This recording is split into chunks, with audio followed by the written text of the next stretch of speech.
गीता में अर्जुन को स्वयं भगवान कह रहे हैं कि उस परमेश्वर की शरण में जा, उसके लिए उन संतों के पास जा जो तत्वदर्शी हो। इसी प्रकार हजरत मोहम्मद को उनका अल्लाह कह रहा है कि कोई और पूर्ण परमात्मा है। उसको पाने के लिए उन तत्वदर्शी संत की तलाश कर। वो प्रभु कौन है, ये जानने के लिए कृपया अवश्य सुनिए जगत गुरु तत्वदर्शी संत रामपाल जी महाराज के अमृत वचन। इस त्रिगुण में माया, रजगुण ब्रह्मा, सतगुण विष्णु, तम गुण शिव जी की जो पूजा करते हैं, जिनकी बुद्धि इन्हीं पर सीमित होगी है, इसके अतिरिक्त वो किसी की बात को सुनना पसंद भी नहीं करते। राक्षस स्वभाव को धारण किए हुए मनुष्यों में नीच दूषित कर्म करने वाले मूर्ख, चार गाली इकट्ठी दे रखी है। गीता ज्ञानदाता कहता हो मेरी भक्ति भी ना करते। गीता ज्ञानदाता कौन है? ये ब्रह्म है, ये सरपुरुष है, 21 ब्रह्मांड का स्वामी है, ब्रह्मा विष्णु महेश का पिता है, जो श्री कृष्ण में प्रवेश करके श्रीमद् भगवत गीता का ज्ञान बोल गया। आइए पढ़ें अपने ही सदग्रंथों को, जिनको हम डेली रटा करते, हम पढ़ा करते, समझा नहीं करते। हमने मान रखा था इसके पढ़ने मात्र से ही मोक्ष होगा। नहीं, श्रीमद् भगवत गीता में जो लिखा है वैसे करने से मोक्ष होगा, ना कि केवल पढ़ने मात्र से। पढ़ने से ज्ञान होता है, वो ज्ञान भी ना हुआ। हमने पढ़ते पढ़ते कितने दिन बीत गए थे, वर्ष बीत गए थे। गुरु बिन काहू न पाया ज्ञाना, जो थोथा बुस छड़े मूड किसाना। गुरु बिन वेद पढ़े जो प्राणी, समझन सारे रहे अज्ञानी। तो हम इन पढ़ा भी करते इन सदग्रंथों को, लेकिन ज्ञान नहीं था। आज हम पढ़ेंगे इस पवित्र सदग्रंथों को, परमात्मा की तत्व ज्ञान की रोशनी में हम एक एक अक्षर समझ जाएंगे। आइएगा, अब 7वां अध्याय पढ़ते हैं। देखिएगा, श्रीमद् भगवत गीता जय दयाल गोविंद का इसके अनुवादक हैं, गीता प्रेस गोरखपुर से ये प्रकाशित है, और ये सबसे अधिक हिंदू समाज में यही पढ़ी जा रही है। अब देखते 7वां अध्याय। ये स्टार्ट है अथ 7वां अध्याय श्रीमद् भगवत गीता।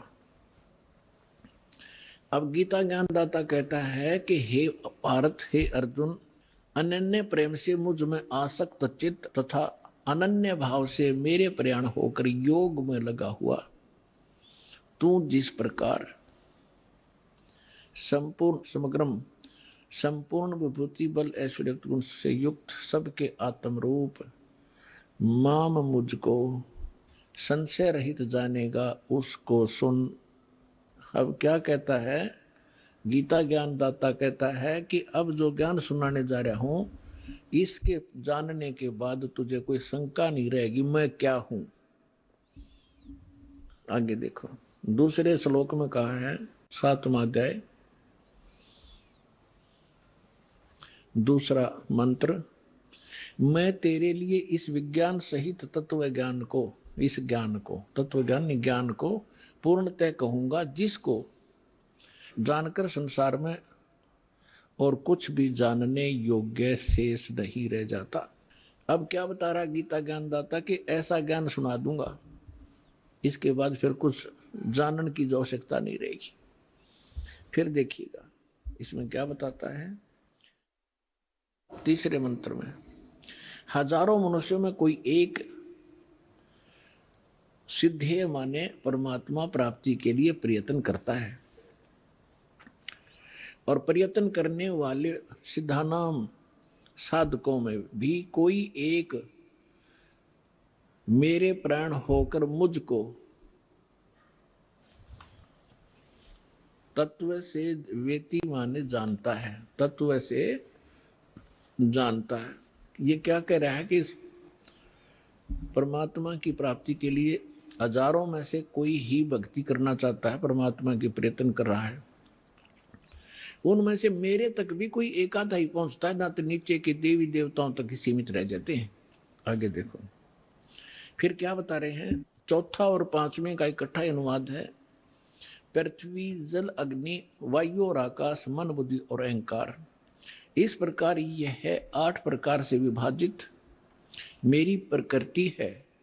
यह 8 प्रकार से भेद वाली तो अपरा मेरी जड़ प्रकृति है, और हे मां भाव इससे दूसरी जिससे ये संपूर्ण जगत धारण किया जाता है, मेरी जीव रूपा चेतन प्रकृति जान।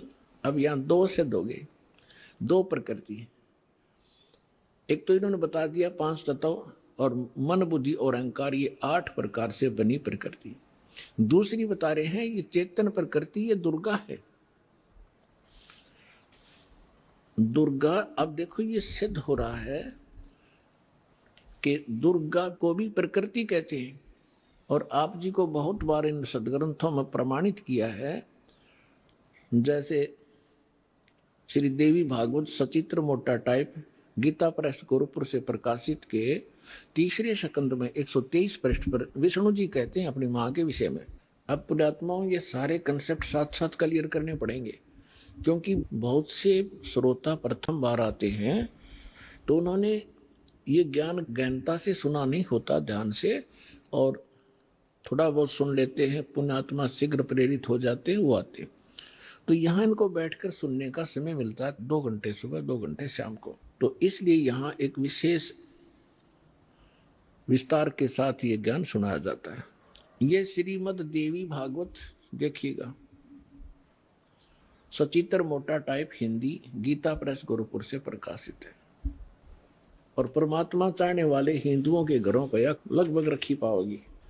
ये है संक्षिप्त श्रीमद देवी भागवत सचित्र मोटा टाइप केवल हिंदी, प्रकाशक हैं हनुमान प्रसाद पोदार चिमनलाल गोस्वामी, और गीता प्रेस गोरखपुर से प्रकाशित है।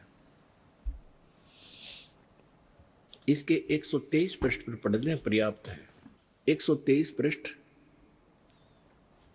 3रा स्कंद, संक्षिप्त देवी भागवत। तुम शुद्ध स्वरूपा हो, यह सारा संसार तुम ही से उद्भासित हो रहा है। मैं ब्रह्मा और शंकर हम सभी तुम्हारी कृपा से विद्यमान हैं। हमारा आविर्भाव माने जन्म, तिरोभाव माने मृत्यु हुआ करता है। हमारा तो जन्म मृत्यु होता है, केवल तुम ही नित्य हो, जगत जननी हो, प्रकृति और सनातनी देवी हो। भगवान शंकर बोले यदि भगवान विष्णु तुमसे ही प्रकट हुए हैं तो उनके बाद उत्पन्न होने वाले ब्रह्मा भी तुम्हारे बालक हुए, फिर मैं तमोगुणी लीला करने वाला शंकर क्या तुम्हारी संतान नहीं हुआ? अर्थात मुझे भी उत्पन्न करने वाले तुम ही हो। शिवे, संपूर्ण संसार की सृष्टि करने में तुम बड़ी चतुर हो। शिवे, शिवे भी कहा इसको। इस संसार की सृष्टि, स्थिति और संहार में तुम्हारे गुण सदा समर्थ हैं। उन्हीं तीनों गुणों से उत्पन्न हम, तीनों गुणों रजगुण ब्रह्मा, सतगुण विष्णु, तम गुण शिव जी, उन्हीं तीनों गुणों से उत्पन्न हम ब्रह्मा विष्णु एवं शंकर नियमानुसार कार्य में तत्पर रहते हैं। अब ये क्या सिद्ध हो गया? इस थोड़ी सी पंक्तियों में कितने कंसेप्ट क्लियर हो गए। नंबर 1, ब्रह्मा विष्णु महेश की जन्म मृत्यु होती है। नंबर 2, दुर्गा को प्रकृति कहते हैं। नंबर 3, ब्रह्मा विष्णु महेश की माता दुर्गा है। और नंबर 4, रजगुण ब्रह्मा, सतगुण विष्णु, तमगुण शिव जी। नंबर 5, ये केवल वर्क डन ही दे सकते हैं, जैसा कर्म जीव ने किया उसमें कोई परिवर्तन नहीं कर सकते, नियमित कार्य ही कर सकते। ये 5 कंसेप्ट, 5 पॉइंट कति से दोगे। अब थोड़ा सा और दिखाते हैं आपको। ये देखिएगा संक्षिप्त शिवपुराण। इस संक्षिप्त शिवपुराण के अंदर ये गीता प्रेस गोरखपुर से प्रकाशित है, सचित्र मोटा टाइप, केवल हिंदी। और ये कहां से प्रकाशित है देखिएगा, हनुमान प्रसाद पोदार इसका इनके संपादक हैं और प्रकाशक हैं। ये गीता प्रेस गोरखपुर, गोविंद वन कार्यालय कोलकाता का संस्थान। यहां देखिएगा संक्षिप्त शिवपुराण 98 पृष्ठ से हम थोड़ा सा पढ़ेंगे। यहां 5वां अध्याय रुद्र संहिता का हम पढ़ेंगे, 6ठा 5वें के एंड को पढ़ रहे हैं। अपने पुत्र नारद की बात सुनकर लोक पितामह ब्रह्मा वह इस प्रकार बोले। 5वां अध्याय समाप्त हुआ। 6ठा प्रारंभ हुआ रुद्र संहिता का 99वें पृष्ठ पे। नारद ने पूछा था कि सृष्टि की रचना बताइए भगवान पिताजी ब्रह्मा जी से। तो ब्रह्मा जी ने बताया, अब आपके रूबरू पढ़कर सुनाता हूं। ब्रह्मा जी ने कहा ब्रह्मन श्रोमणे, तुम सदा समस्त जग के उपकार में लगे रहते हो। तुमने लोगों के हित की कामना से बहुत उत्तम बात पूछी है। जिसमें समस्त चराचर जगत नष्ट हो गया था, सर्वत्र केवल अंधकार ही अंधकार था, न सूर्य दिखाई देते थे, न चंद्रमा आदि कुछ भी नहीं थे। उस समय तत्सद्ब्रह्म, जिस श्रुति में सत सुना जाता है, इस श्रुति में जो सत सुना जाता है एकमात्र 100 पृष्ठ पे, जिस परब्रह्म के विषय में ज्ञान और अज्ञान से पूर्ण युक्तियों द्वारा इस प्रकार विकल्प किए जाते हैं। यानी ब्रह्मा जी कह रहे हैं कुछ सच्ची कुछ झूठी जो मैंने सुनी है वो बता रहा हूं। उसने कुछ काल के बाद, कुछ समय के उपरांत द्वितीय की इच्छा प्रकट की। उसके भीतर एक से अनेक होने के संकल्प उदित हुए। तब उस निराकार परमात्मा ने अपनी लीला शक्ति से अपने लिए एक मूर्ति की कल्पना की। इनका क्या मानना है कि परमात्मा मूलतः निराकार है और उसने फिर अपने आकार में आने की सोची, तब क्या बन गया? वो सदाशिव बन गया। फिर वो सदाशिव बन गए। अब देखो क्लियर होगा यहां से। उसने कल्पना की, मूर्ति की कल्पना की अपने लिए। उस निराकार परमात्मा ने अपनी लीला शक्ति से अपने लिए मूर्ति की कल्पना की। जो मूर्ति रहित परम ब्रह्म है उसकी मूर्ति यहां देखिए, भगवान सदाशिव हैं। अब सदाशिव कौन है ये देखना ध्यान से। ये किसको सदाशिव कहते हैं? अर्वाचीन और प्राचीन विद्वान उन्हीं को ईश्वर कहते हैं।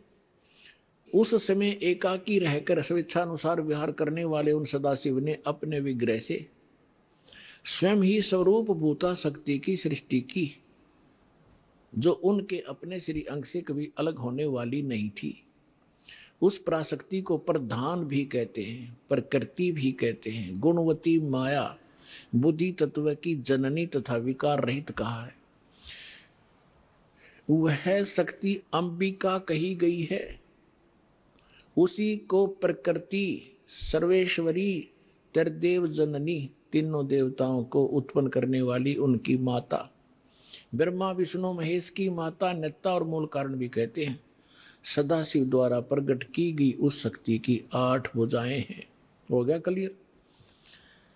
अब ये दुर्गा के विषय में है और सदाशिव ये कौन है? ये काल है। आगे और क्लियर हो जाएगा। अब इसमें क्या सिद्ध हो गया कि प्रकृति भी दुर्गा को कहते हैं और प्रधान भी दुर्गा को कहते हैं। गीता अध्याय नंबर 14 के श्लोक नंबर 3 से 5 में कति स्पष्ट किया गया है।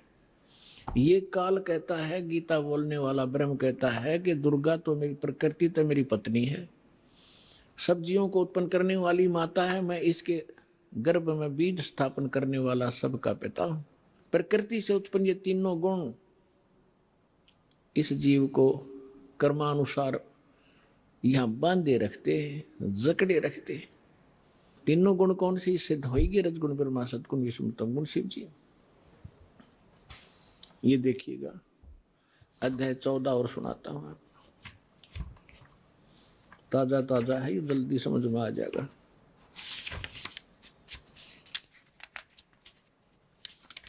ये देखिएगा गीता अध्याय नंबर, श्रीमद् भगवत गीता अध्याय नंबर 14 का और श्लोक नंबर 3 में, हे अर्जुन, मेरी महत माने प्रधान ब्रह्म, मेरी महत रूप मूल प्रकृति संपूर्ण भूतों की योनि अर्थात गर्भाधान स्थान है। मैं उस योनि में चेतन यानी गर्भ को स्थापन करने वाला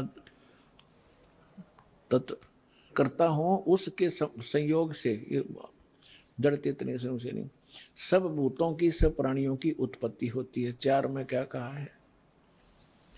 हे अर्जुन, नाना प्रकार की सब योनियों में जितनी मूर्तियां अर्थात शरीरधारी प्राणी उत्पन्न होते हैं, प्रकृति दुर्गा, प्रकृति यानी दुर्गा उन सब की गर्भ धारण करने वाली माता है और मैं बीज स्थापन करने वाला पिता हूं। और 5वें में क्या कहा है?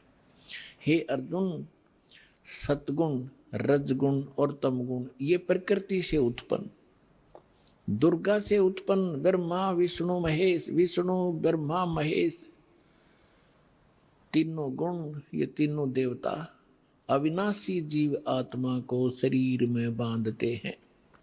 अब इसने काल ने हमें मूर्ख बनाने के लिए ब्रह्मा विष्णु महेश के सिर ठेकरा फोड़ दिया कि ये तीनों देवता ही सबको यहां फंसा कर रखते हैं।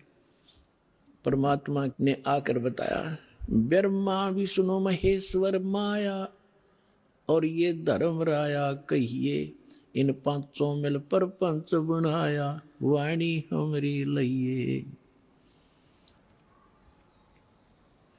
ब्रह्मा विष्णु महेश दुर्गा और काल ने इन पांचों ने मिलकर ये प्रपंच रच रखा है। हमारी बात को गहराई से सोचियो बच्चों, परमात्मा ने कहा।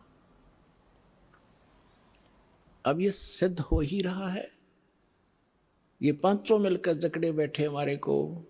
इन पांचों मिल जीव अटकाए, युगन युगन हम आन छुटाए, बंदी छोड़ हमारा नामम, अजर अमर है अस्थिर ठामम, अमर करूं सतलोक पठाऊं, ताते बंदी छोड़ कहाऊं।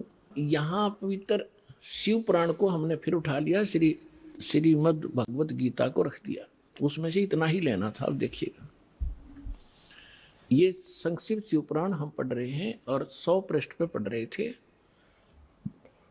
यहां आगे थे हम,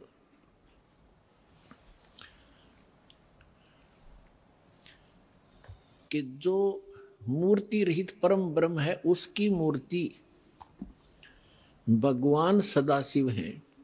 अर्वाचीन और प्राचीन विद्वान उन्हीं के ईश्वर कहते हैं। उस समय एकाकी रहकर स्वेच्छानुसार विहार करने वाले सदाशिव ने अपने विग्रह से स्वयं ही एक स्वरूप भूता शक्ति की सृष्टि की, जो उनके अपने श्रीअंग से कभी अलग होने वाली नहीं थी। उस पराशक्ति को अपने विग्रह माने शरीर से निकाल ली दुर्गा को, ये खुद मान रहे हैं। पुण्यात्माओं, परमात्मा आए थे, ब्रह्मा जी को मिले, विष्णु जी को मिले, शिव जी को मिले। पहली बार तो इन्होंने ज्ञान सुना ढंग से। परमात्मा ने सबसे पहले ब्रह्मा को सृष्टि रचना आदि सुनाई थी, पहले उसने ठीक माना, बाद में काल ने उसके अंदर प्रवेश करके बुद्धि भ्रष्ट कर दी कि ये झूठ बोलता है, मन गणत कहानियां हैं, वेद सर्वश्रेष्ठ है, इसके अतिरिक्त कोई बातें मत मानो। तो इस ब्रह्मा जी ने कुछ तो परमात्मा से प्राप्त ज्ञान और कुछ फिर अपने अज्ञान के आधार से ये ज्ञान सुनाना चाहा, तो फिर भी सच्चाई छुपी नहीं। ये क्या कहना चाहते हैं कि सदाशिव पहले निराकार था, फिर सदाशिव बन गया। उसने अपने शरीर से एक शक्ति निकाल ली, वह प्रकृति कलाई, उसी को जगदम्बिका कहते हैं। तीनों देव की जननी, ब्रह्मा विष्णु महेश की माता, और उसकी 8 भुजाएं। यहां कर दिया ना डंगा इसने। और परमात्मा ने पहले बता रखा है कि जैसे दास ने सृष्टि रचनामा आपको बहुत बार सुना है, उसमें आप खूब समझ चुके होंगे, तो उसी का कुछ अंश लेकर इसने यहां मिलावट की है। देखिएगा, उस समय एकाकी रहकर स्वेच्छा अनुसार विहार करने वाले सदाशिव ने अपने विग्रह से स्वयं ही एक स्वरूप भूता शक्ति की सृष्टि की, जो उनके अपने श्रीअंग से कभी अलग होने वाली नहीं थी। उस पराशक्ति को प्रधान प्रकृति गुणवती माया बुद्धि तत्व की जननी विकार रहित बताया गया। वह शक्ति अंबिका दुर्गा कही गई है। उसी को प्रकृति सर्वेश्वरी त्रिदेव जननी नित्य मूल कारण भी कहते हैं। सदाशिव द्वारा प्रकट की गई उस शक्ति की 8 भुजाएं। होगी क्लियर? नाना प्रकार के आभूषण उसके श्री अंग की शोभा बढ़ाते हैं, श्री अंगों की। वह देवी नाना प्रकार की गतियों से संपन्न है और अनेक प्रकार के अस्त्र शस्त्र धारण करती है। एकाएकनी होकर भी वह माया संयोग वसात अनेक हो जाती है। वे जो सदाशिव हैं अब ये डेफिनेशन है उस काल की, ब्रह्मा जी बता रहे हैं और अपने सदग्रंथों में लिखा है। देखिएगा, वे जो सदाशिव हैं उन्हें परम पुरुष, ईश्वर, शिव शंभु और महेश्वर कहते हैं। यहां देखना, वे अपने सारे अंगों में भस्म रमाए रहते हैं। उन काल रूपी ब्रह्म ने एक ही समय में शक्ति के नाथ नहीं, शक्ति के साथ, दुर्गा के साथ शिवलोक नामक अक्षेत्र का निर्माण किया था। उस उत्तम अक्षेत्र को काशी कहते हैं। वह परम निर्वाण या मोक्ष स्थान है जो सबके ऊपर विराजमान है। वह प्रिय और प्रियतम रूप, पति पत्नी रूप में शक्ति और शिव, दुर्गा और ये काल, ये स्पष्ट कह दिया। वो काल रूपी ब्रह्म ने, यो काल कहो, ब्रह्म कहो, काल रूपी ब्रह्म कहो, सदाशिव कहो, ये ब्रह्म है। शक्ति और शिव ने, दुर्गा और काल ने, वे प्रिय और प्रियतम रूप यानी पति पत्नी रूप में शक्ति यानी दुर्गा और शिव जो परमानंद स्वरूप है, उस मनोरम क्षेत्र में नित्य निवास करते हैं। मुने शिव और शिवा ने, काल और दुर्गा ने प्रलय काल में भी कभी उस क्षेत्र को अपने सानिध्य से मुक्त नहीं किया। देवऋषि एक समय आनंद वन में रमण करते हुए शिवा और शिव के मन में यह इच्छा हुई कि किसी दूसरे पुरुष की सृष्टि करनी चाहिए, जिस पर यह सृष्टि संचालन का महान भार रखकर हम दोनों केवल काशी में रहकर इच्छा अनुसार विचरें और निर्वाण धारण करें।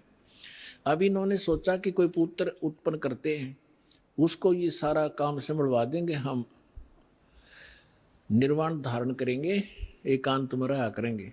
ये देखिएगा, ऐसा निश्चय करके शक्ति सहित सर्वव्यापी परमेश्वर शिव ने अपने वाम भाग के 10वें अंग पर अमृत मल दिया। फिर तो वहां से एक पुरुष प्रकट हुआ, यानी पति पत्नी व्यवहार किया, वहां से एक पुत्र उत्पन्न हुआ, उसका नाम के रखा। 102 पृष्ठ पे संक्षिप्त शिव पुराण 102 पृष्ठ पे शिव ने कहा, वत्स, उस काल ने कहा, बेटा, व्यापक होने के कारण तुम्हारा विष्णु नाम विख्यात हुआ, विष्णु धर दिया तेरा नाम। अब फिर हम यहां आते हैं, ये हमने 6वां अध्याय पढ़ लिया रुद्र संहिता का 7वां, ये 7वां अध्याय 103 पृष्ठ पे।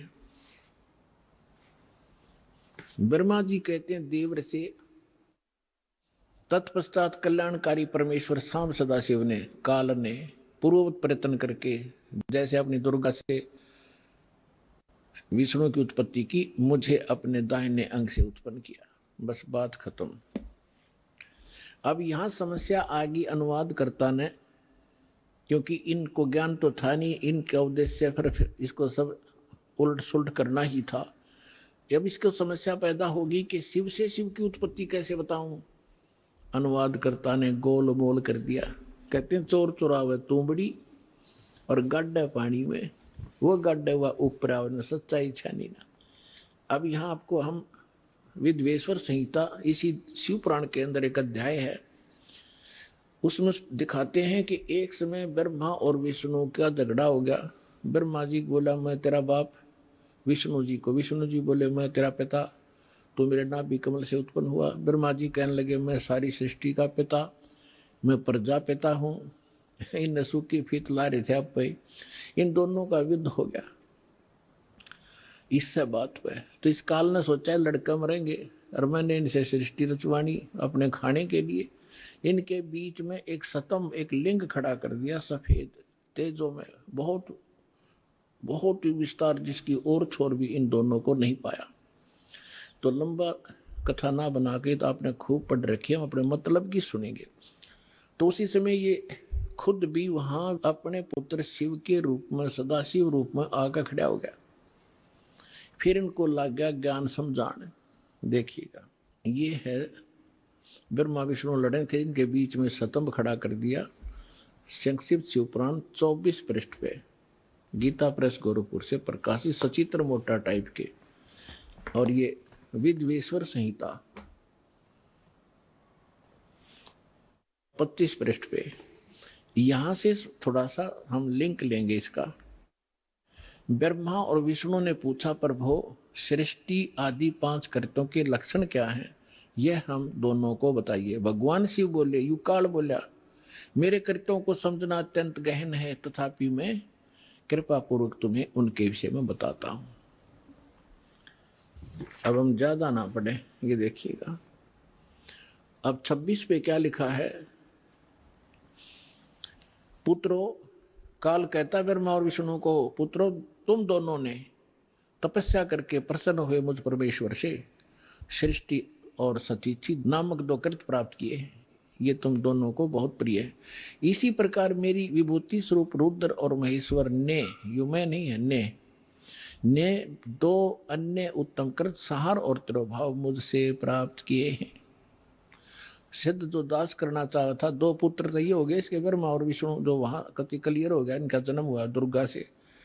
और का 2 और है मेरे बेटे, रुद्र और महेश्वर, तो हो गए 4, और 5वां बोल रहा है।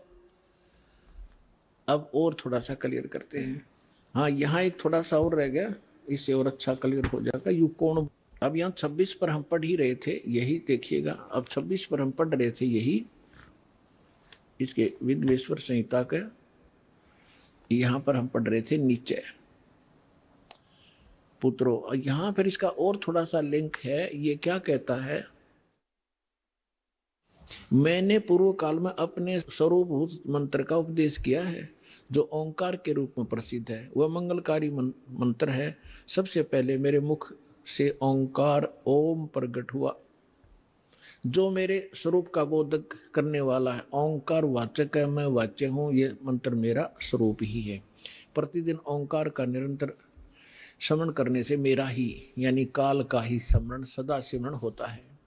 मेरे उत्तरवर्ती मुख से अकार का, पश्चिम मुख से उकार का, दक्षिण मुख से मकार का, पूर्ववर्ती मुख से बिंदु का और मध्यवर्ती मुख से नाद का प्राकट्य हुआ है। इस प्रकार 5 अवयव से युक्त ओंकार का विस्तार हुआ है। इन सभी अवयवों से एकीभूत होकर यह प्रणव यानी एक ओम अक्षर हो गया। अपने आत्माओं इन सदग्रंथों का दूध सा काट दिया कति दास ने परमात्मा की कृपा से। अब ये सिद्ध हो गया कि ये जो ओम मंत्र है, वो ओम मंत्र है जिसका यो ब्रह्म का है, और ये उनको समझा रहा है। ये इनका पिता है ब्रह्मा विष्णु महेश का, ये सदाशिव है। इसको काल रूपी ब्रह्म भी सदग्रंथों में भी कहा है, परमेश्वर ने भी कहा है। अब श्रीमद् भगवत गीता अध्याय नंबर 8 के श्लोक नंबर 13 में भी गीता यही ज्ञान दे रहा है और कह रहा है मेरा एक ओम मंत्र है। ये देखिएगा, गीता अध्याय नंबर 8 का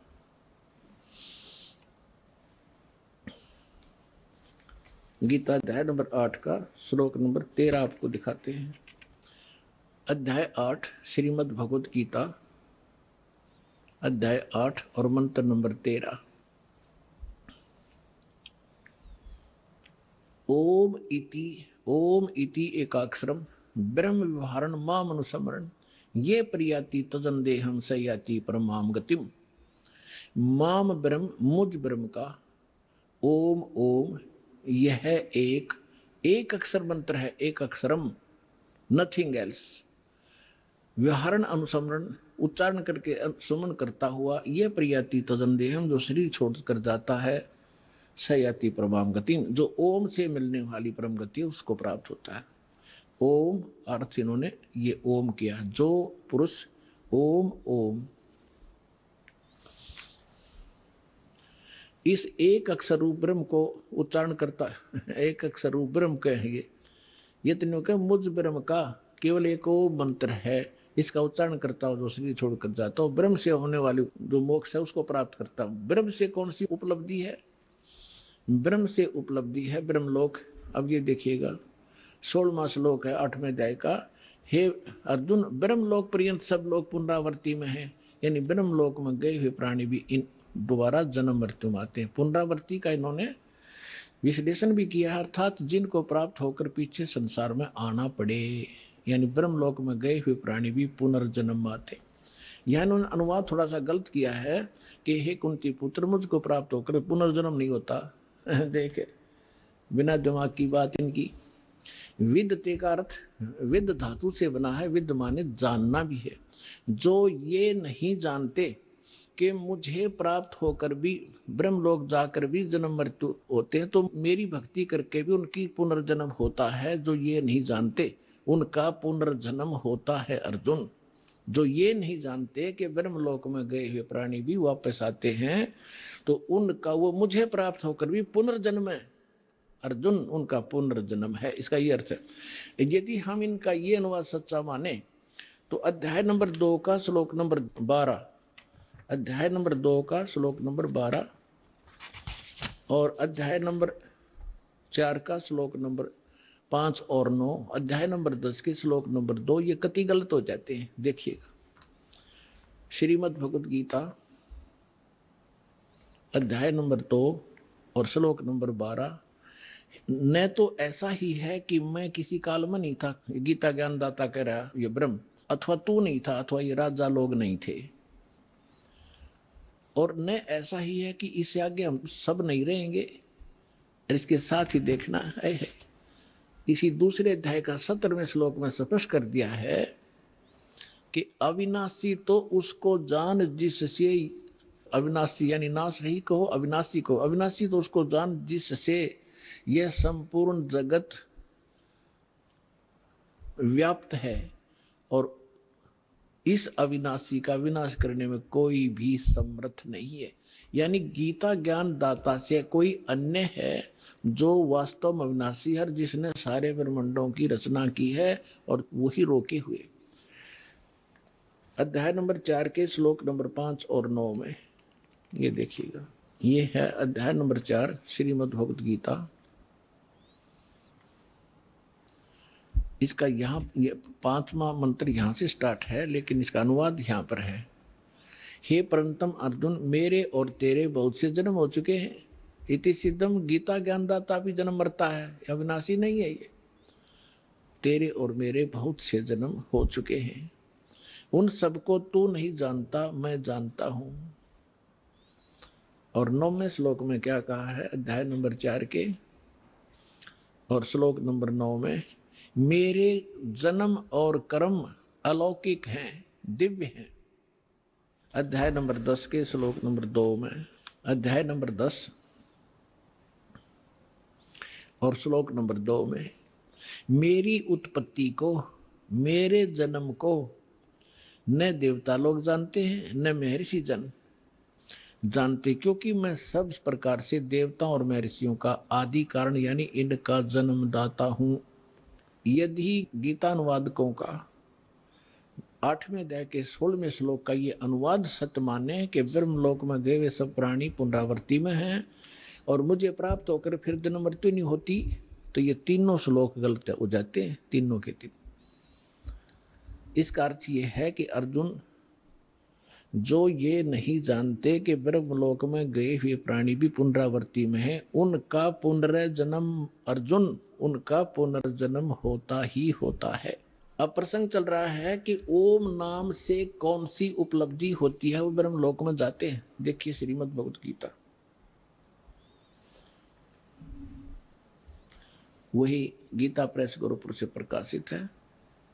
इसमें आपको दिखाते हैं 562 पृष्ठ पे, एक बार हिमालय राजा को देवी जी ज्ञान उपदेश कर रही है और ब्रह्म के बारे में जानकारी दे रही है। देखिएगा 562 पृष्ठ, संक्षिप्त देवी भागवत, और ये 7वां स्कंध। यहां हम आ जाते हैं। देवी के द्वारा हिमालय को ज्ञानोपदेश, देवी के द्वारा हिमालय को ज्ञानोपदेश, ब्रह्म स्वरूप का वर्णन। श्री देवी जी कहने लगी, पर्वतराज, उस ब्रह्म का क्या स्वरूप है यह बतलाया जाता है। पहले तो अपने बारे में बताती है, मेरी भक्ति कर तो ऐसे ऐसे कर, लेकिन वो कहती है ये भी ठीक नहीं है। उस ब्रह्म का क्या स्वरूप है यह बतलाया जाता है, जो प्रकाश रूप, सबसे के अत्यंत समीप में स्थित, हृदय रूप गुहा में स्थित होने के कारण गुहाचर नाम से प्रसिद्ध है। महान पद अर्थात परम प्राप्य है। वह है परम सत्य, यह काफी लंबा है लेकिन थोड़ा बताएंगे। वह है परम सत्य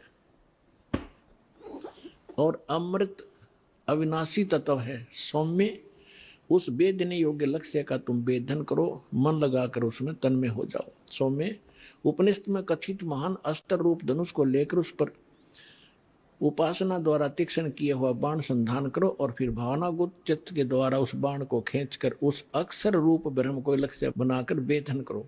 प्रणव ओम धनुष है, जीवात्मा बाण है और ब्रह्म उसका लक्ष्य कहा जाता है। यानी जीवात्मा को ओम का जाप करके ब्रह्म के पाने का ही प्रयत्न करना चाहिए। इसका सिद्ध ये सिद्ध है। उस एकमात्र परमात्मा ही को जानो, दूसरी सब बातों को छोड़ दो। देवी कहती है मेरी पूजा भी मत करना, केवल उस ब्रह्म की पूजा करो, केवल ब्रह्म की पूजा करो। उस एकमात्र परमात्मा ही को जाने, दूसरी सब बातों को छोड़ दे। यही अमृत रूप परमात्मा के पास पहुंचाने वाला पुल है। संसार रूपी समुद्र से पार होकर अमृत स्वरूप परमात्मा को प्राप्त कराने का यही सुलभ साधन है। इस आत्मा का, इस परमात्मा का ओम के जप से के साथ ध्यान करो, ओम का जाप करो। इससे अज्ञान में अंधकार से सर्वथा परे और संसार समुद्र से उस पार जो ब्रह्म है उसको पा जाओगे, तुम्हारा कल्याण हो। ओम नाम का जाप करो और ब्रह्म को प्राप्त हो जाओगे। वो ब्रह्म कहाँ रहता है? वह यह सबका आत्मा ब्रह्म ब्रह्मलोक रूप दिव्य आकाश में स्थित है, ब्रह्मलोक में रहता है। यानी ब्रह्म का साधक ओम नाम का जाप करने वाला ब्रह्मलोक में जाता है। गीता अध्याय नंबर 8 के श्लोक नंबर 16 में क्लियर कर दिया है कि ब्रह्मलोक में गए हुए प्राणी भी पुनरावृत्ति में। और अब ये गीता ज्ञानदाता ब्रह्म है, ये क्या कहता है? अब गीता ज्ञानदाता कहता है कि अर्जुन, उस सच्चिदानंद घन ब्रह्म ने जो अपने मुख कमल से ज्ञान बोला वो वास्तविक ज्ञान है, वो तत्व ज्ञान है। उसमें विस्तार के साथ उस परम पिता के पाने की जानकारी है। उसको तत्वदर्शी संतों से जाकर समझ, उनको दंडवत प्रणाम करने से, कपट छोड़कर प्रसन्न करने से वो तत्वदर्शी संत तुझे परमात्म तत्व का ज्ञान कराएंगे। चौथे अध्याय के 32 और 34 श्लोक में। 15वें अध्याय के 1 से लेकर 4 का सारांश है कि उल्टे लटके हुए संसार रूपी वृक्ष है। पीपल का वृक्ष समझो, ऊपर को जड़, नीचे को 3 गुण रूपी शाखा है। और जो संत इस उल्टे लटके हुए संसार रूपी वृक्ष की सभी टहनियों समेत बता देगा, सब विभाग बता देगा, वो तत्वदर्शी संत है, वह वेदवित है। परमेश्वर ने यह लीला स्वयं की हुई है, अपनी मुखारविंद से बोली अमृतवाणी सच्चिदानंद घन ब्रह्म की वाणी। कबीर वाणी में लिखा है, अक्षर पुरुष एक पेड़ है, सरपुरुष वा की डार, निरंजन कहो सरपुरुष कहो, और तीनों देवा शाखा है, ये पात्र रूप संसार। 15वें अध्याय के 4 श्लोक में कहा कि जब तत्वदर्शी संत तुझे मिल जावे, उसके पश्चात परमेश्वर के उस परम पद की खोज करनी चाहिए, जहां जाने के बाद साधक फिर लौटकर कभी संसार में नहीं आते। और जिस परमेश्वर ने संसार रूपी वृक्ष की रचना की है, केवल उसकी भक्ति करो और सब बातें त्याग दे। 18वें अध्याय के 62वें श्लोक में कहा कि अर्जुन तू सर्वभाव से उस परमेश्वर की शरण में जा, उस परमेश्वर की कृपा से तो परम शांति को, सनातन परम धाम को प्राप्त होगा। तो इससे सिद्ध हो गया कि गीता ज्ञानदाता से अन्य कोई और परम शक्ति है, और गीता ज्ञानदाता भी जन्म मृत्यु के अंदर आता है और ब्रह्म का उपासक ब्रह्म लोक में जाता है, और ब्रह्म से यही एक परम गति होती है, ब्रह्म लोक प्राप्ति होती है। अब हम आते हैं उसी प्रसंग पर जो आज दास आगे बढ़ाना चाह रहा है। 3 देव की जो करते भक्ति, उनकी कदे ना होवे मुक्ति।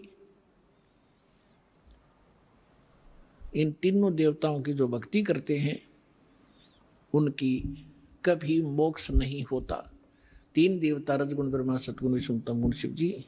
स्पष्ट हुआ, अभी प्रमाण दिया था कि रजगुण ब्रह्मा है, सतगुण विष्णु तम गुण शिव जी। मार्कंडेय पुराण प्रश्न नंबर 123 से, और खेमरा श्री कृष्ण दास प्रकाशन के प्रकाशित देवी भागवत के 5वें अध्याय का 8वें श्लोक में वो स्पष्ट कर दिया। शंकर जी कहते हैं, माता आपने हमें क्यों तमोगुण बना दिया, ब्रह्मा जी को रजोगुण और विष्णु जी को सतोगुण क्यों बनाया? इति सिद्धम रजगुण ब्रह्मा सतगुण विष्णु तम गुण शिव जी। अब हम गीता अध्याय नंबर 7 को फिर पढ़ेंगे। देखिए,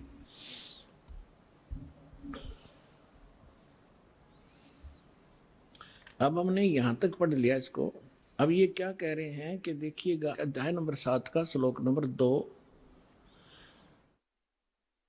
मैं तेरे लिए इस विज्ञान सहित तत्व ज्ञान को पूर्णतः कहूंगा, जिसको जानकर संसार में फिर कुछ भी जानने योग्य शेष नहीं रह जाता।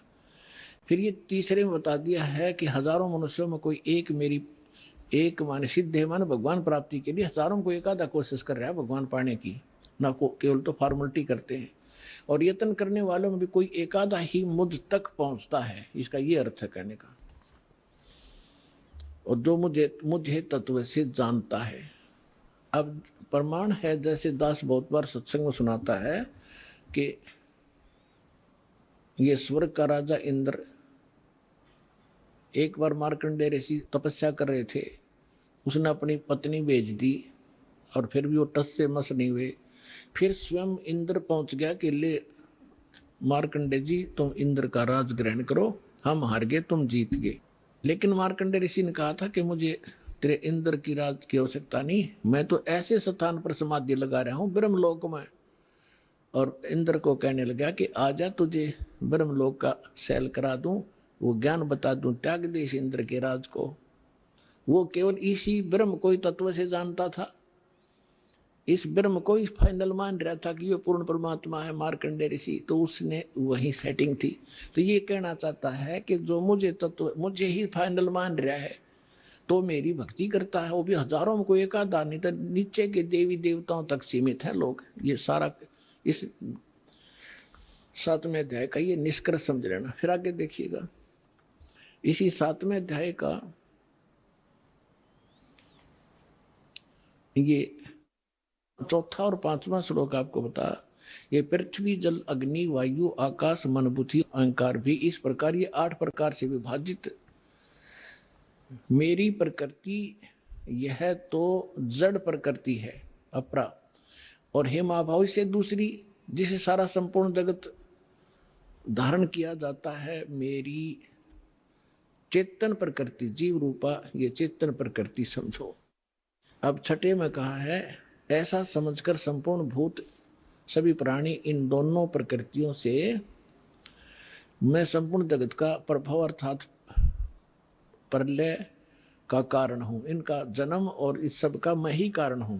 अब हम यहां आ जाते हैं, अब हम ज्यादा ना पढ़े। सो देख 7वें में क्या कहा कि अर्जुन, मैं बुद्धिमानों की बुद्धि और बलवानों का बल हूं, संपूर्ण प्राणियों का सनातन बीज मुझको जान, और बुद्धिमानों में बुद्धि तेजस्वियों का तेज मैं ही हूं।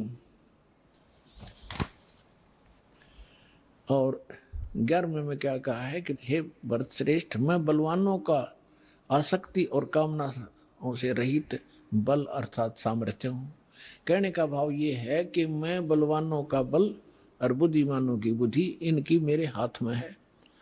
जैसे महाभारत के अंदर अर्जुन को बल दे दिया, ना जाने कितनी हत्या कर डाली, और जब श्री कृष्ण जी का वध कर दिया एक शिकारी ने, और सारे यादव लड़के मर गए कट के जमुना के किनारे पे, तो फिर अर्जुन सभी गोपियों को लेकर आ रहा था द्वारका की सभी स्त्रियों को कृष्ण जी के आदेश अनुसार। उसके पास वही धनुष था जो महाभारत में उसने करोड़ों जीव मार दिए थे, और रास्ते में भी लोनो पीटा, सारी कुछ औरतों को भी ले गए घसीट के, उनके गहने तोड़ ले गए, लूट ले गए। अर्जुन खड़ा खड़ा कांपा, उसका हाथ नहीं उठा। तो जब वो जालिए, जब उसकी बुद्धि ने काम किया कि कृष्ण ने हमारे साथ सदा धोखा ही धोखा दिया, जब मुझसे नाश कराना था महाभारत में, जब तो ताकत दे दी, ना जाने कितने जीव मार दिए मैंने कति उछल उछल के, और आज मैं खड़ा खड़ा पिट रहा हूं, मेरे हाथ भी ना उठते। तो यहां परमात्मा कहता है तुमने नंबर गलत मिला रखा है, तुम श्री कृष्ण को दोष दे रहे हो। श्री कृष्ण दोष ये नहीं था, ये काल है, सारा जड़, इस बीमारी की जड़ ये काल है, ये करवा रहे। ये खुद कहता है बुद्धिमानों की बुद्धि और बलवानों का बल मैं हूं। श्री रामचंद्र जी की सीता उठी विष्णु जी की, अब उसने खुद नहीं मालूम सीता ने कौन उठा ले गया, बुद्धि ऑफ कर दी, जब पार्वती ने ये कहा शंकर जी से कि मैं इसकी परीक्षा लूंगी, आपको ये विष्णु जी है, भगवान है, वह परीक्षा लेना आई, सीता रूप बनाकर जब उसकी बुद्धि ऑन कर दी काल ने और तुरंत पहचान दी कि तो आप तो दक्ष पुत्री माया हो, और अपनी पत्नी का पता नहीं कौन ठा ले गया, उसने तो हनुमान जैसे चारों तरफ घूम कर ढूंढ के लाए और उधर पार्वती पहचान ली। तो कहते बलवानों का बल और बुद्धिमानों की बुद्धि मैं ही हूं। अब ये है निष्कर्ष इस गीता जी के ज्ञान का। ये मारा करते सट्टे गीता जी का सार, तू क्या लाया था, तू अजन्मा है, जीव तो मरता ही नहीं, बस ये सार है, खाक सार था यो। अब 7वें अध्याय का हम आपको 12वां श्लोक सुनाते हैं, समझाते हैं। गीता अध्याय नंबर 7 का श्लोक नंबर 12 में कहा कि और भी जो सतोगुण से उत्पन्न होने वाले भाव हैं और जो रजोगुण से तथा तमोगुण से उत्पन्न होने वाले भाव हैं, उन सबको मुझसे होने वाले हैं ऐसा जान, परंतु वास्तव में उनमें मैं और वे मुझ में नहीं हैं। अब ये क्या कहता है कि जो भी हो रहा है रजगुण ब्रह्मा से उत्पत्ति, सब जीव विवश हैं संतानोत्पत्ति करने के लिए, बस की बात नहीं। और दूसरा सतोगुण यानी विष्णु जी के सतोगुण से, विष्णु जी के कारण सब आपस में मोह ममता में जकड़े पड़े हैं, ये जो हो रहा है। और तीसरा संहार तमोगुण से, शंकर जी से, ये कहता है इसका निमित्त मूल कारण मैं ही हूं, पर मैं इनसे बाहर रहता हूं। परमात्मा ने बताया था कि इस काल को 1 लाख मानव शरीरधारी प्राणी नित खाने का श्राप लगा हुआ है, जिस कारण से ये अपने तीनों पुत्रों को इसने गुणयुक्त कर दिया, के गुणयुक्त। अब इनके बस की बात नहीं, इन गुणों को ये ना रोक सके। जैसे मिर्च में गुण बना दिया मुंह जलने का, तो वो चिरचिराट उसका गुण है, तो मिर्च के बस का कोई ना, उसने गुण ने खत्म कर लिए। तो इसी प्रकार इस काल ने इनको एक के गुण युक्त कर दिया। अब ये क्या कहता है कि इन से जो कुछ हो रहा है इसका निमित्त कारण मैं ही हूं, मैं ही करता करवाता हूं, मैं खाता हूं, ये पैदा करें, मोह ममता से जकड़े रख कर मार दे। आगे देखो 13वें श्लोक में क्या कहा है, 7वें अध्याय का 13वां श्लोक। गुणों के कार्य रूप सात्विक, राजस और तामस, इन तीनों प्रकार के भाव से ये सारा संसार प्राणी समुदाय मोहित हो रहा है।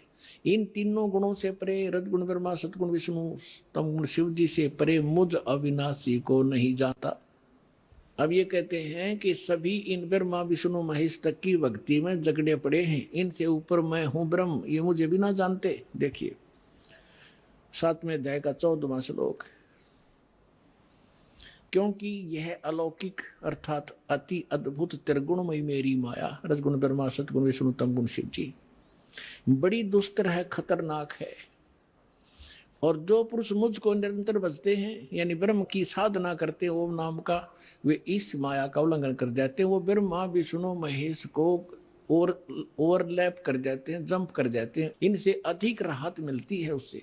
आगे देखो 15वें में क्या कहा है, ओए होए, माया के द्वारा जिनका ज्ञान हरा जा चुका है, रजगुण ब्रह्मा, सतगुण विष्णु, तमगुण शिव जी तक की जो बुद्धि, जिनकी बुद्धि वहीं तक सेट है, इनसे आगे कोई सुनना भी नहीं चाहते, वो आसुर स्वभाव यानी राक्षस स्वभाव को धारण किए हुए मनुष्यों में नीच, नराधम, नराधमा, मनुष्यों में नीच दूषित कर्म करने वाले मूर्ख, मूर्ख लोग मुझको नहीं भजते। अब दास आपको सुनाएगा थोड़ा सा मौखिक कथा। अब इसमें ये क्यों कहा है कि तीनों गुणों के पुजारियों को राक्षस कहा, और मेरी भक्ति यानी ब्रह्म साधना भी नहीं करते, ये ब्रह्मा विष्णु महेश तक सीमित है, अन्य देवी देवताओं तक सीमित है, इनको राक्षस स्वभाव को धारण किए मनुष्यों में नीच दूषित कर्म करने वाला क्यों कहा। रजगुण ब्रह्मा जी की साधना की थी, भक्ति की थी, हिरण्यकशिपु ने अंडरस्टूड है, राक्षस कहलाया, अपने बेटे का दुश्मन बन गया और कुत्ते वाली मौत मारा गया। तमगुण शिव की भक्ति की थी रावण ने, और आपको पता उसकी कैसी गति हुई, राक्षस कहलाया। और एक भस्मागिरी नाम का शिव का पुजारी था, और उसने भगवान शिव के कैलाश पर्वत पे उनके गेट के सामने 12 वर्ष तक भक्ति की, ऊपर न पैर नीचे न सिर, सिरासन पर। एक दिन पार्वती ने प्रार्थना की, आप तो महादेव हैं, समर्थ हैं, आपका पुजारी क्या मांगता है, दे दे इस बालक को। भगवान शिव ने कहा कि मांग भस्मागिरी, क्या मांगता है। भस्मागिरी ने कहा, ऐसे नहीं, आप वचनबद्ध हो तब मांगू। भगवान शिव ने कहा, कोई मांग ले, हो गया वचनबद्ध। तो उस भस्मागिरी ने कहा कि आप मुझे अपना भस्म कंडा दे दो। भगवान शिव के पास एक ऐसा कड़ा था जो हाथ में पैर के रखा करते, वो ऐसी सिद्धि युक्त कर रखा था कि जिसके सिर पर न्यू कर दे न्यू कह दे भस्म, वो मर जाता था, भस्म हो जाता था। और इस बात का ज्ञान था भस्मागिरी को। ये गिरी, पुरी, नागा, कनपाड़े नाथ, ये सारे के सारे 10 नामी ये शिव के पुजारी है, सन्यासी। तो भगवान शिव ने सोचा, ले जंगल में रहता है, अपने बचाव के लिए राक्षसों से लेता होगा, निकाल कर दे दिया भोलेनाथ ने। अब जो ही भस्मागिरी के हाथ में भस्म कड़ा आ गया, उसी समय आंख बदल गया, राशा ने उठा का मार के, ले होले शंकर होशियार, तुझे मारूंगा, तुझे भस्म करूंगा और पार्वती को अपनी पत्नी बनाऊंगा। मैं इसी उद्देश्य से साधना कर रहा था। आइए अब हम उन श्रद्धालुओं के अनुभव जानते हैं जो जगत गुरु तत्वदर्शी संत रामपाल जी महाराज जी से दीक्षा प्राप्त कर चुके हैं तथा उनके द्वारा बताए गए भक्ति मार्ग पर चल रहे हैं। नमस्कार सर। सत साहिब। सर क्या नाम है आपका? अक्षय सिंह। अक्षय जी कहाँ से हैं आप? ग्राम पोस्ट रोता, थाना सोर बाजार, जिला सहरसा, बिहार। अक्षय जी, संत रामपाल जी महाराज से कब जुड़े आप? संत रामपाल जी से मैं 10 दिसंबर 2017 में जुड़ा। संत रामपाल जी महाराज से जुड़ने से पहले क्या आप भक्ति साधनाएं भी करते थे? जी हाँ, मैं शिव का परम शिष्य था। शिव जी को ही सबसे बड़ा भगवान माना करता था और मैंने गुरु बनाया था स्वामी आगमानंद जी महाराज को। ब्रह्मा विष्णु महेश की भक्ति दिया करते थे। जिसकी आप पूजा करते हो ना, मन पसंद के देवी देवताओं का सिलेक्शन कर लो, उसमें ये मंत्र जाप करो तो ये होगा, ये मंत्र जाप करो तो वो होगा। अक्षय जी, जब आपने गुरु बना रखे थे और शिव जी की आप भक्ति करते थे, तो फिर क्या कारण बना कि आप संत रामपाल जी महाराज की शरण में आए? सर, मैं ब्रह्मा विष्णु महेश की भक्ति करने के बावजूद भी नशा बहुत क्या करता था, भांग बहुत खाया करता था। मैं 8 भांग सुबह, 8 भांग दोपहर और 8 भांग शाम खाया था। 24-25 भांग के गोले रोज खाया करता था, जो कि मेरे रिश्ते नाते दोस्त वगैरह सभी जानते होंगे मुझे। मैं भक्ति तो क्या करता स्वामी आगमानंद जी महाराज के बताए गए मंत्रों के द्वारा, मगर मेरा नशा नहीं छूटा। शिखर खाया करता था, गुटखा, गुल खाया करता था, तम्बाकू खाया करता था। मैं तो एक्चुअली में बचपन से ही नशा का प्यारा था। लोग मुझे गजेड़ी भंगेड़ी कहा करते थे, जोरा भी कहा करते थे, मगर इन सबों से मुझे कोई असर नहीं पड़ा करता था। सर, जैसा कि आपने बताया कि आप अत्यधिक मात्रा से भी ज्यादा नशा करते थे, तो फिर संत रामपाल जी महाराज के बारे में आपको कैसे पता लगा? एक अनिल दास भगत हैं, उनसे ज्ञान चर्चा हुई तो उन्होंने पूरा ज्ञान बताया परमात्मा के बारे में। पहले तो मुझे यकीन नहीं हुआ, कहा इतना नशा करता हूँ, ऐसा कैसे हो सकता है, ये सब तो बकवास है। मैं उनको बकवास ही माना। और संत रामपाल जी महाराज के बारे में मेरे मन में, मैं नीच इंसान हूँ, जो बुरा ख्याल आया। मैं कहा करा कि ये बड़वाला कांड हुआ, क्रोथा कांड हुआ, गंदे इंसान कैसी सोचती। मैं बहुत तुच्छ और नीच इंसान था, मुझे पता नहीं। जब मैंने 10 दिसंबर 2017 से संत रामपाल जी महाराज जिससे नाम दीक्षा, तो उस दिन भी मैं सर 9 भांग के गोले खाकर गया था। सुबह में शिखर भी खाया था। मेरे माता पिता तो संतुष्ट हो गए थे, तू तो गया। सारे कहते थे रिश्ते नाते, इस तो गया, ये तो है ही नहीं, ये कब चला जाएगा, कब इसकी कहानी खत्म हो जाएगी, कहना मुश्किल है। मगर मुझे विश्वास था कि अगर है पूर्ण परमात्मा रामपाल जी महाराज जो जेल में है, मेरा नशा छुड़वाए तो जानू। और सर मैं 9 भांग के गोले खाकर गया, सेक्टर 7 दिल्ली द्वारका में नाम दीक्षा लिया मैं। सर, संत रामपाल जी महाराज से नाम दीक्षा लेने के बाद क्या आपको लाभ भी प्राप्त हुए? क्या आपका नशा भी छूटा? सर, संत रामपाल जी महाराज से नाम दीक्षा लेने के बाद सबसे बड़ा लाभ मुझे ये हुआ, मैं जो 8 भांग सुबह, 8 भांग दोपहर, 8 भांग शाम खाया करता था, वो मेरा भांग, खैनी, तम्बाकू और गुटखा सब खाना अपने आप बंद हो गया। उनके मंत्रों में इतनी शक्ति है सर, मेरा नशा छूट गया। अगर मैं झूठ बोल रहा हूँ तो जो भी ये मेरे इंटरव्यू, रिश्ते नाते, घर वाले बाहर वाले देखते होंगे ना, जो मुझे नर्सरी के रूप में एक बचपन से देखा करते थे, जो 9वीं 10वीं कक्षा में था उस समय से अभी तक देखा करते, शायद वो सोचते हो कि मैं झूठ नहीं बोल रहा। वो खुद इस बात का फैसला करेंगे कि मैं झूठ बोल रहा हूँ या सच बोल रहा हूँ। मैं नशा छुड़वाने के लिए कहाँ कहाँ नहीं दिखाया, मेरे पिताजी माताजी कहाँ कहाँ मत्था नहीं टिकवाया, कितने कितने पैसे खर्च नहीं किया, मगर मेरा नशा छूटना तो दूर जाए, कभी नशा मेरा छूटा नहीं और बढ़ता ही गया, अत्यधिक बढ़ता ही गया। पहले मुझे लोग ब्योरा कहा करते थे, गजेरी कहा करते थे, भंगेड़ी कहा करते थे। मुझे इन सबों से कोई फर्क नहीं पड़ता था, मैं तो अपना नशा में मस्त रहा करता था। क्योंकि भांग का सर ऐसा नशा होता है ना जो पूछो मत। जब से संत रामपाल जी महाराज से नाम दीक्षा लिया तब से मेरा सारा नशा खत्म हो गया। और इस बात की गवाही मैं नहीं दूंगा, मेरे रिश्तेदार देंगे, मेरे गांव वाले देंगे, मेरे घर वाले देंगे। आज कहते हैं भगत जी, आज कहते हैं महात्मा जी, आओ बैठो, प्रणाम प्रणाम प्रणाम, बैठो बैठो महात्मा जी। पहले यार ब्योरा आ गया, यार गजेड़ी आ गया, अरे भंगी कैसा है, ऐसे कहा करते थे हमारे बाहर वाले घर वाले जितने भी जान पहचान के थे। मेरा एक फ्रेंड है सतीश, वो भी कहा करते कि तुम्हारा कहानी तो समाप्त है, इतना इतना भांग तो खाता है, तेरा तो राम नाम हो जाएगा। बात भी सही था सर, मुझे पता नहीं कि मेरी आयु कब तक थी। आज मेरी दोनों किडनियां खत्म हो गई होती और मैं शायद ऊपर वाले को प्यारा हो गया होता, महाराज से मैं नहीं जुड़ा होता तब। वो तो परमात्मा की लीला है सर, जो मुझे अपने शरण में ले लिया, मेरे सारे नशाओं को खत्म कर दिया। और छोटे मोटे लाभ तो सर मिलते ही रहते हैं हमें। सर आप बहुत ज्यादा नशा करते थे, आप भांग के गोले खाते थे दिन में 3-3 बार, और भी बहुत सारा आप नशा करते थे। आप बचपन से ही आपको यकीन हो गया था कि आप ज्यादा जिंदगी आपकी नहीं है, लेकिन संत रामपाल जी महाराज से नाम दीक्षा लेने के बाद आपका सारा नशा छूट गया। आपने भी कम से कम 1000 कोशिशें करी, आपका नशा भी नहीं छूट पाया, लेकिन संत रामपाल जी महाराज से नाम दीक्षा लेने के बाद आप लोगों का नशा एकदम से छूट जाता है। सर ऐसा कैसे संभव हो पा रहा है?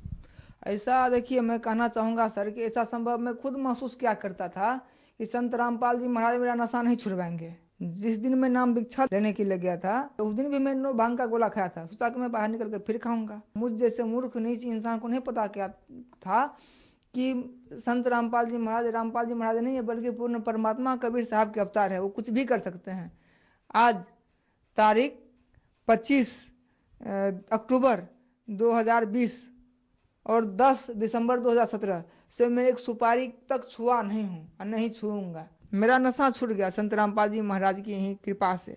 सर बहुत सारी युवा पीढ़ी जो नशा कर रही है, नशा नहीं छोड़ पा रही है। लोग लाख कोशिशों के बाद भी सब तरीके के काम करके पैसे खर्च करके नशा नहीं छोड़ पा रहे हैं, और वो लोग आपको देख रहे हैं, तो उनके लिए आप क्या कहना चाहेंगे?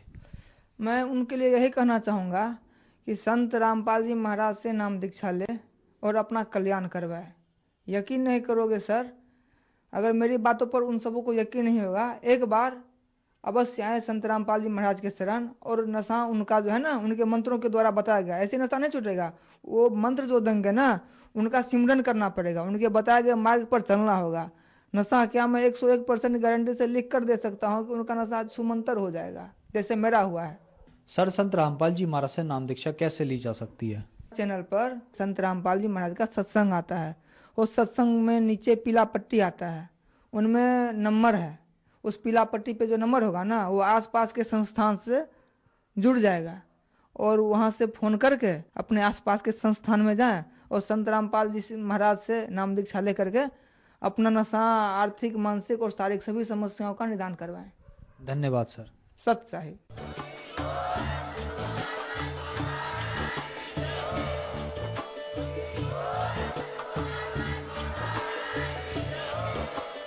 आप सुन रहे थे जगत गुरु तत्वदर्शी संत रामपाल जी महाराज जी के मंगल प्रवचन। अधिक जानकारी के लिए विजिट कीजिए हमारी वेबसाइट www.jagatgururampalji.org।